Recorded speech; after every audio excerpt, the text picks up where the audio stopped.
When you're talking about the brain and all the, I mean, you mentioned it last night, and this had me thinking. It's like, when you think how all that works, I have to take an aside and say, how could that happen in nature is without a creator? When you start to study and understand brain development, as I did, or neuroplasticity, or dopamine, you have to, meaning I don't care if you're an atheist, agnostic, or believer in creator, you have to step back and just go, wow, wow. Now, then of course there's this difference among scientists as to who believes in God, who doesn't. I'll just go on record. I'm very comfortable saying it. I believe in God. I do. I think there are many things that science can explain. There are certain things science can't explain, but I'll even go a step further, which is that all the elements of science are entirely compatible with the idea of there being a God. And I'm not the first scientist to say this. I mean, Einstein believed in God.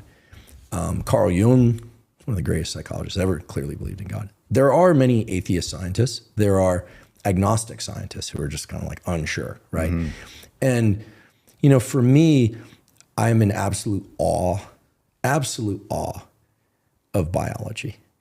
It's just incredible that we're sitting here having this conversation. It's just, it's with language, that there are little sound waves that you're perceiving and understanding. I mean, it's just, and I think the brain represents the apex of incredible in terms of biology. Like the heart is interesting, the immune system is interesting, the liver is interesting, but the brain is unbelievable. Yeah. I mean, think about the number of different ways you can move your body compared to another species. Think about what you did today.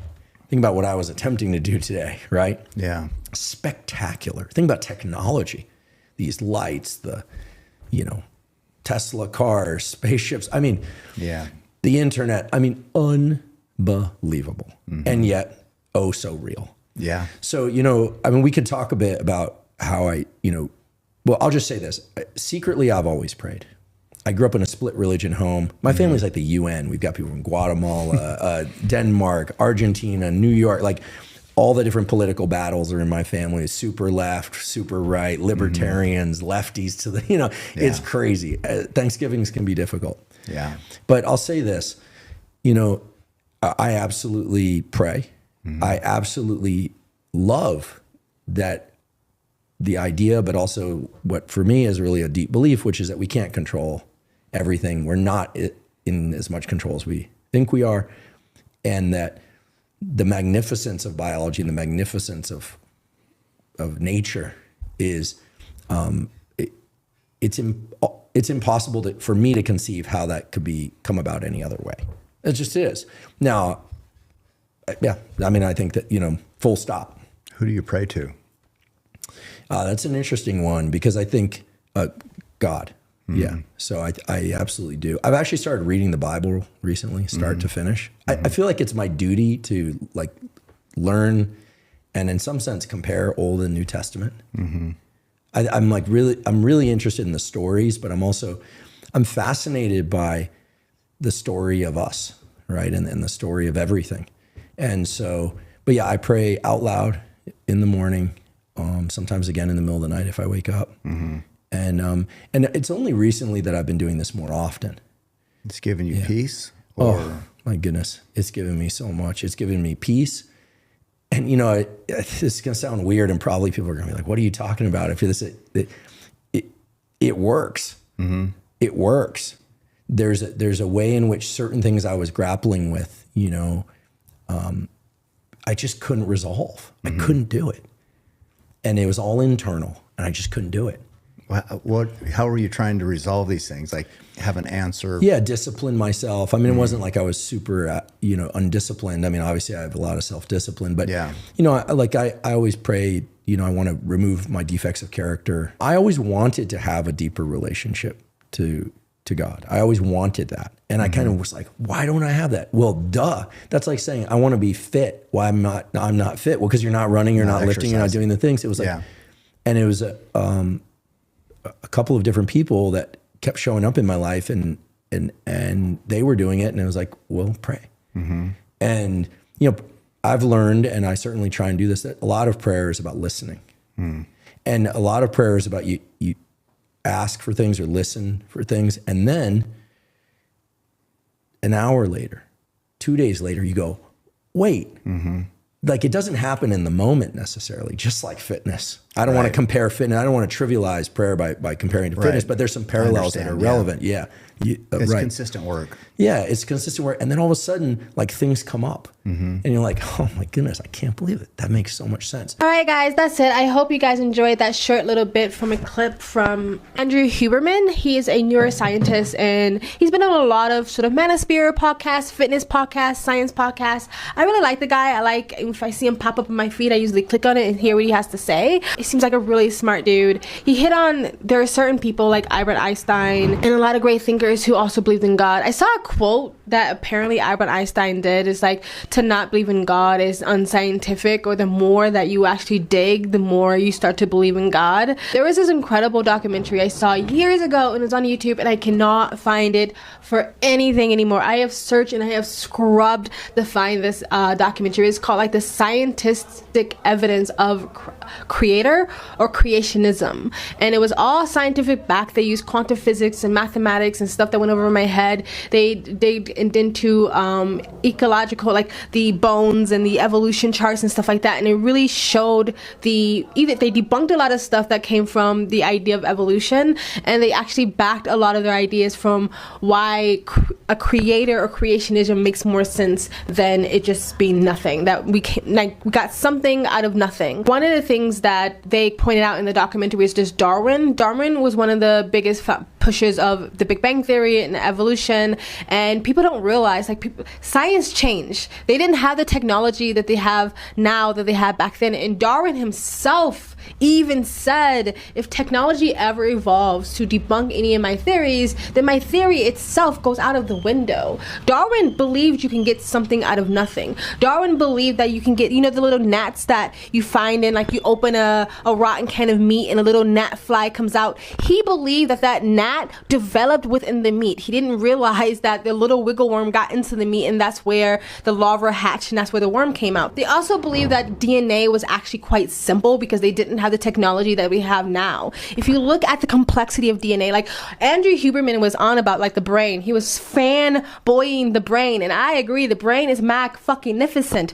But if you know anything about DNA is so complex. It's like there's like a little factory in each strand of your DNA. Your DNA is so beautifully made. Our bodies are so fucking magnificent. For anybody to believe that that's just it was just a kind of coincidence, it was just a big oopsie daisy. We immediately see that the arrangement of these parts has a purpose.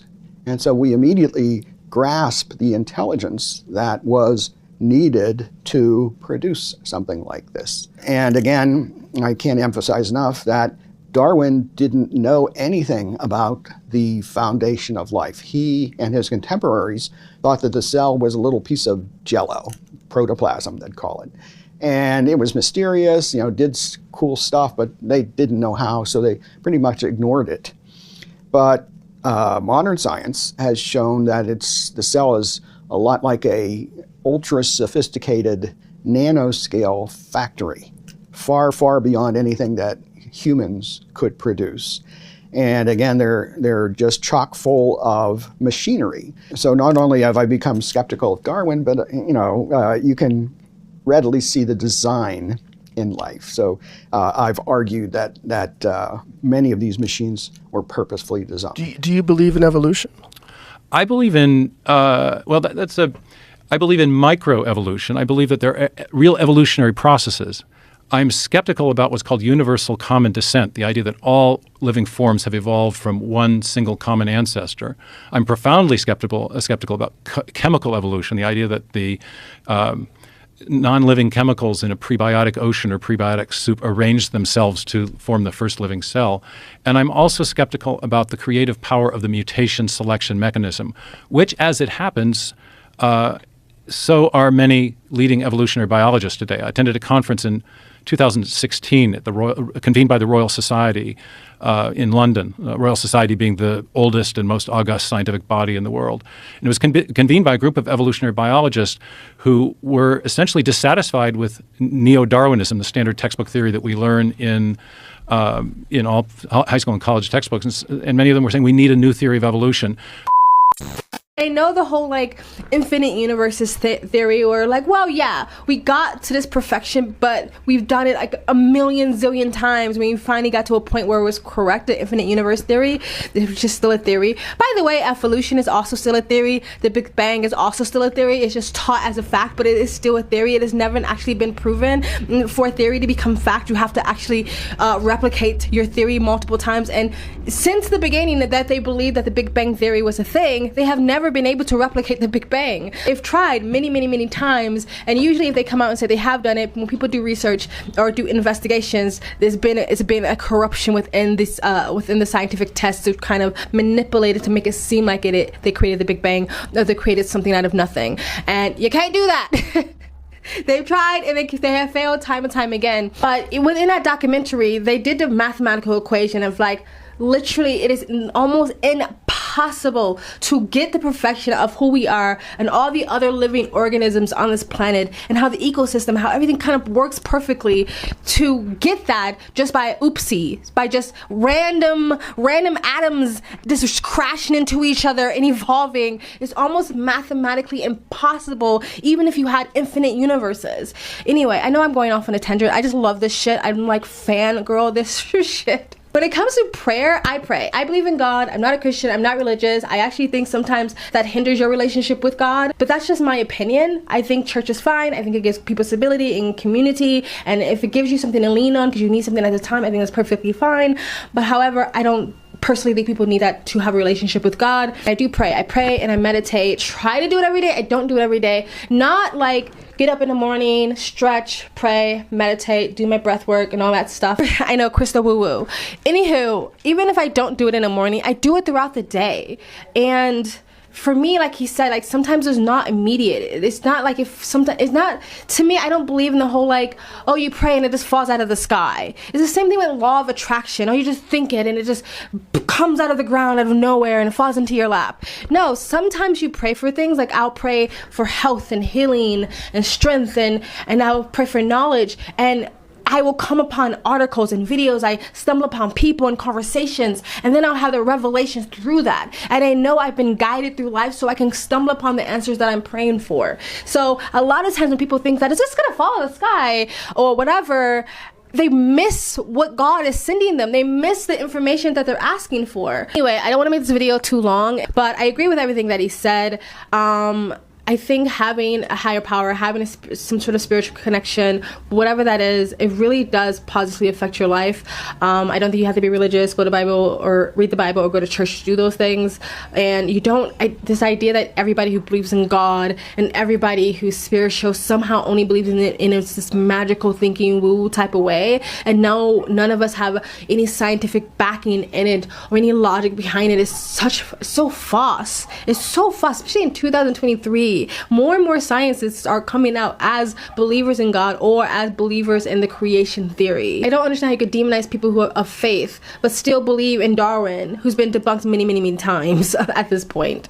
Like, Darwin at this point is fake news. Like, get over it. It's like believing in like COVID fake news from 2 years ago. Like, catch up with the times here. Anyway, I do think more and more people are waking up. I think more and more people are becoming more spiritual and reaching out to some sort of higher power. And it may not be what you want it to be if you're a religious Christian Bible thumping person, but I think it's still a good thing that people are becoming more spiritual, connecting back to their spirituality, because I think that is innate in us. Not every single person. There are some people that really just struggle with the idea of believing in God, even if they want to, but for most of us, I think we are just designed that way. And if you don't have that as a higher power, you're going to worship something that's more destructive. Anyway, guys, that's it. Let me know in the comment section what you think of what I said. Please like, comment, subscribe, hit the bell to get notifications when I do upload. You can donate. It helps keep me on this channel. And you guys have an amazing, beautiful day.